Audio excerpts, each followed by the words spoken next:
Assalamualaikum warahmatullahi wabarakatuh. Perkenalkan nama saya Randy Ridla Wibowo dengan NIM 11210101018. Saya mahasiswa dari Teknik Sipil Universitas Mercubuana. Di sini saya ingin menjelaskan tentang Dewan Sengketa. Pengertian. Sengketa konstruksi adalah sengketa yang terjadi sehubungan dengan pelaksanaan suatu usaha jasa konstruksi antara para pihak yang tersebut dalam suatu kontrak konstruksi. Konstruksi dimaksud adalah kegiatan jasa konstruksi yang meliputi perencanaan, pelaksanaan, dan pengawasan pekerjaan konstruksi. Undang-Undang tentang Jasa Konstruksi Nomor 18 Tahun 1999 dalam ketentuan umum menyebutkan bahwa jasa konstruksi adalah layanan jasa konsultasi, perencanaan pekerjaan konstruksi, layanan jasa pelaksanaan pekerjaan konstruksi, dan layanan jasa konsultasi pengawasan pekerjaan konstruksi. Lalu ada jenis sengketa. Yang pertama ada biaya. Biasanya dalam sengketa dalam biaya itu ada perubahan nilai kontrak, perubahan harga satuan pekerja, perubahan nilai angsuran pembayaran. Lalu yang kedua ada waktu. Biasanya juga sengketanya di permasalahan di perubahan waktu kontrak, perubahan jadwal kegiatan, perubahan jadwal pembayaran. Lalu yang ketiga ada lingkup pekerjaan. Biasanya itu perubahan jenis pekerjaan, perubahan volume, perubahan mutu atau kualitas, lalu perubahan metode pelaksanaan konstruksi. Lalu yang keempat itu gabungan biaya, waktu, dan lingkup pekerjaan, jasa. Biasanya itu kombinasi perubahan biaya dan waktu, atau kombinasi perubahan biaya dan lingkup pekerjaan. Lalu ada penyebab sengketa. Ada beberapa penyebabnya. Yang pertama ada penyebab sengketa berkaitan dengan perizinan. Lalu ada penyebab sengketa berkaitan dengan surat perjanjian kerjasama atau kontraknya. Lalu yang ketiga ada penyebab sengketa berkaitan dengan persyaratan kontrak. Persyaratannya tidak memenuhi sesuai apa yang dijanjikan. Lalu yang keempat ada penyebab sengketa berkaitan dengan gambarnya.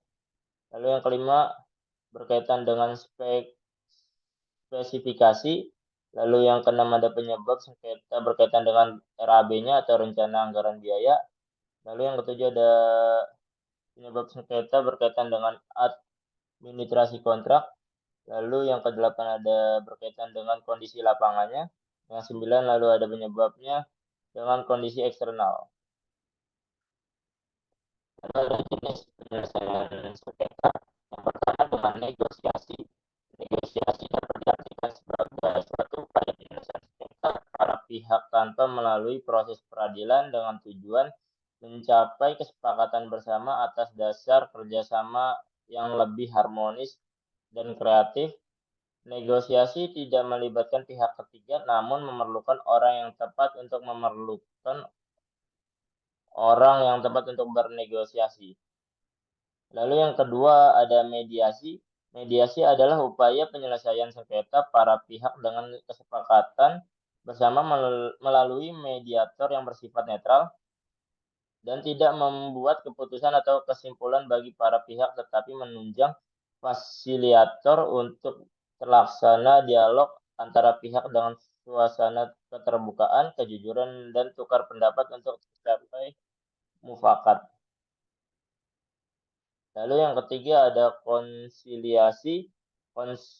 Konsiliasi adalah upaya penyelesaian sengketa dengan cara mempertemukan keinginan para pihak dengan menyerahkan kepada suatu komisili atau pihak ketiga yang ditunjuk atas kesepakatan para pihak yang bertindak sebagai konsiliator. Peranan konsiliator yaitu menyusun dan merumuskan upaya penyelesaian untuk ditawarkan kepada para pihak. Lalu yang keempat ada arbitrase. Arbitrase adalah perjanjian-perjanjian perdata di mana para pihak sepakat untuk menyelesaikan sengketa yang terjadi antara mereka yang mungkin akan timbul di kemudian hari yang diputuskan oleh seorang ketiga atau penyelesaian sengketa atau beberapa orang wasit atau arbitrator. Itu ada pengacara, kontraktor, konsultan engineer, lalu ada konsultan hakim yang bersama-sama ditunjuk oleh pihak yang perkara dengan tidak diselesaikan melalui pengadilan tetapi secara musyawarah dengan menunjuk pihak ketiga, hal mana dituangkan dalam salah satu bagian dari kontrak. Lalu ada landasan hukum dalam Dewan Sengketa. Adapun beberapa landasan hukum yang dapat menjadi dasar atau rujukan dalam penyelesaian sengketa konstruksi. Yang pertama yaitu Undang-Undang Republik Indonesia Nomor 18 Tahun 1999 tentang jasa konstruksi beserta penjelasnya. Lalu yang kedua ada Undang-Undang Republik Indonesia Nomor 30 Tahun 1999 tentang arbitrase dan alternatif penyelesaian sengketa. Lalu yang ketiga ada peraturan lembaga LPJK nomor 4 tahun 2014 tentang penilaian ahli. Lalu yang empat lain-lainnya seperti FIDIK dan lain-lainnya. Itu saja yang bisa saya sampaikan. Kurang lebihnya mohon maaf. Wassalamualaikum warahmatullahi wabarakatuh.